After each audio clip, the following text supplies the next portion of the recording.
Narito ang ating bagong update sa ating garden. Nakita niyo naman mga guys, ang aking entrance sarado na dahil sa matalahib na yan. So, hindi ko alam kung anong gagawin niyo sa matalahib na yan. Matangkad pa siya sa akin. So sa ngayon, ayan, ipapakita ko sa inyo ang ating natanim noong nakaraan. Okay? So ayan na po guys, medyo natuyot sila ngayon. So hindi ko alam kung umulan ba dito o hindi. Kasi, ayan sila oh. Kung sa bagay, may dala naman akong tubig. Kaya, madidiligan sila ngayon. So, ayan, hanggang dyan lang. Dahil dun sa kanto na yun, sobrang bahain doon. At, eto yung mga kaganapan o bagong update sa ating mga tinanim nung nakaraan. Ayan, medyo tumubo naman na sila. Ayan oh. Pero yun nga lang, medyo naloy-loy sila kasi nga mainit. So guys, oh my god, namunga ng aking kamatis. Oh, wow! Sa bagay na ligaw lang siyang tumubo diyan, pero namunga na. Diba? Nakakatuwa. At dito tayo sa ating mga papaya. Ayan. Update sa ating mga papaya. Ayan. So, mamaya i-retouch ko sila. Kasi nag-iisip pa ako kung saan ako gagawa ng anong tawag dyan? Landscape. Kasi, parang na-eroded na siya. Gawa ng ang ano nga niya, yung baha. So, saan ko kaya padadaanin ang baha? Ha? Stress ako sa baha nito. At, ito na yung kamatis tuloy. Alugbati. O, ayan. Mga guys. So, kailangan may gagawin ako sa mga yan. Kasi nga, na-wash out ang aking mga soils. Gawa ng sobrang ulan. Anyway, hanapan natin ang paraan yan.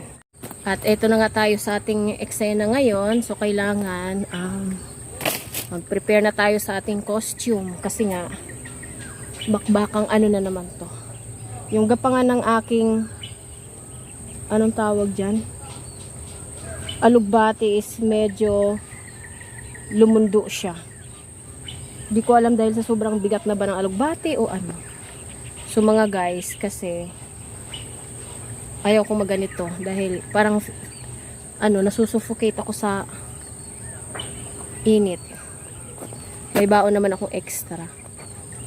So dito lang muna, okay? So guys, ayan. Bala ko dito sa gitna. La-landscape ko, didiretso ko yan papunta dun sa dulo para dyan ko itatanim yung mga gumagapang. So sa ngayon, nagbubungkal ako ng lupa tapos maghahakot ako ng bato. So maghahakot ako ng bato kasi gagawa nga ako ng landscape. Wait lang ha.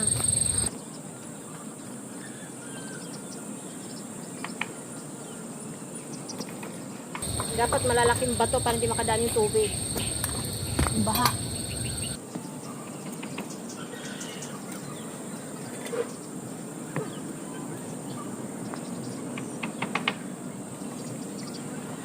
Nga lang mabigat.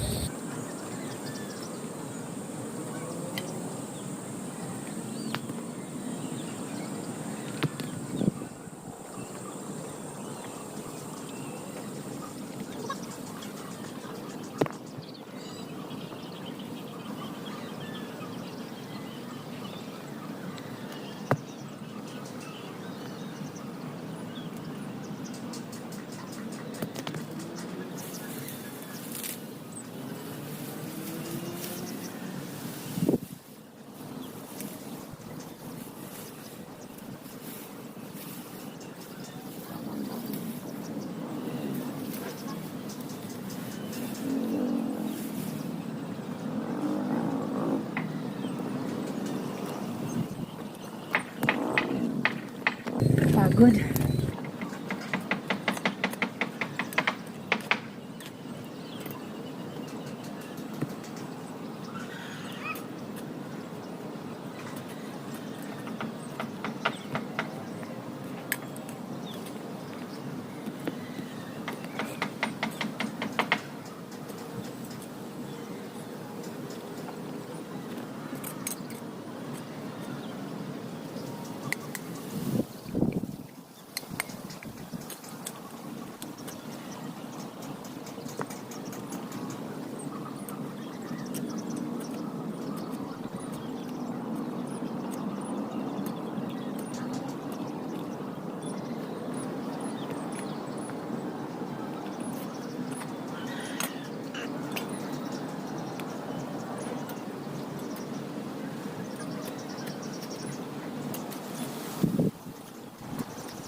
kulungan, haharangan natin yung ano, tubig baha. So ayan, update mga guys, no? Ayan oh, pahabang ganun. Ayan yung landscape, yan. Kalahati na lang ako, no? Galing, no? Oh. Diba? So tutuloy ko yan. Ay. Tumabingi na yung pala ko.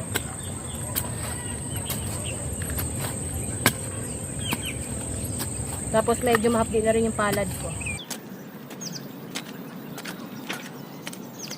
Kasi harapan natin ang paraan yung baha.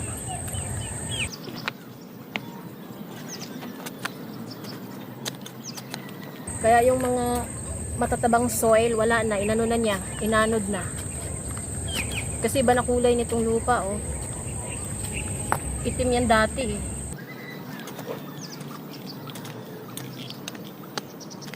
Actually, hindi ko siya isasagad dun sa baba kasi pababa na yun. Dito lang sa kalahati. Nim ko naman yung iba.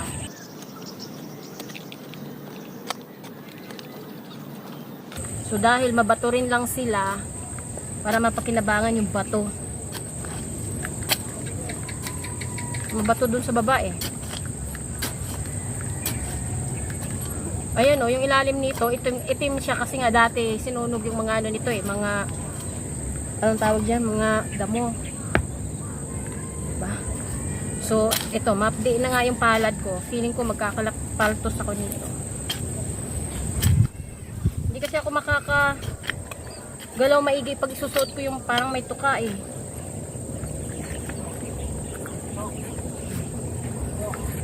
Yeah. Ah, lalaki ng bato. So, after nito, siguro, alaga lang siya ng dilig. Tapos mamaya, hindi ko alam kung anong gagawin ko dyan sa entrance ko na yan. Naiinis na ako. Bilis, umano yung tawag dyan yung damo. Aray. So, ang aking nails, punong-puno na ng ano, putik. Lupa.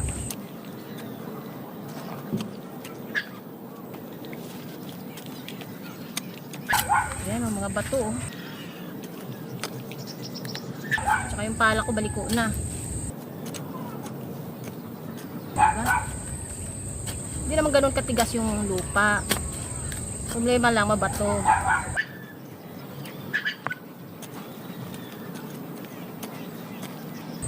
Tsaka problema nito mamaya pag naiihi ako.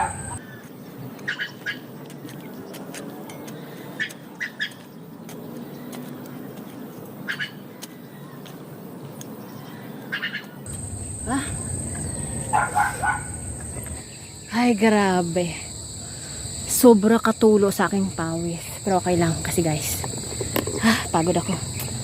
Yung mga tanim nating ano, alugbati, niretouch natin siya. Yung ginalaw ulit natin yung lupa niya para pag binuhusan ko siya ngayon, mag-absorb agad. Tapos tingnan mo naman yan. Kita niya yan. Hanggang doon. Nag-end na siya doon sa, hindi pa umabot ng kalahati. Pababa pa siya doon. Pero napagod na ako eh. Tsaka yung kamay ko, yung nails ko, oh my god, tsaka yung may paltos na ako. Tapos ang nangyari, yung linya ko guys, baliko. Pero okay na yan. Pati yung mga sili, inano ko na. Ang ginanon-ganon ulit para konti na lang yung makukonsumo niya sa tubig. So ngayon, magdidilig tayo. Pati si Mr. Tomato, hinarangan na natin yung pinaka para hindi ma-erode yung gumagapang yung pawis ko, ma-erode yung ano niya, soil. Ito naman si Mrs. Alugbati. Hindi ko alam kung anong drama niya. Bumaba na siya doon sa lupa. Bumaba na siya. So dito na siya gumagapang. So siguro puputulan ko to ng talbos para yung ano niya, yung mag-spread out ang kanyang ano. Pero feeling ko may kumakain sa dahon niya. Kaya puputulan ko yung talbos niya. Total may kumain eh. Ako nagtanim tapos iba kumain. Peste na yun. Yung mga ano siya, mga peste siya eh. Yung galing dun sa ano na yan, sa halaman na yan. So siguro mga guys, dadalawin ko na lang to once a week. Ganun na lang magiging drama nito. So mamaya mag-harvest tayo ng alugbati. Since may isda pala ako sa bahay.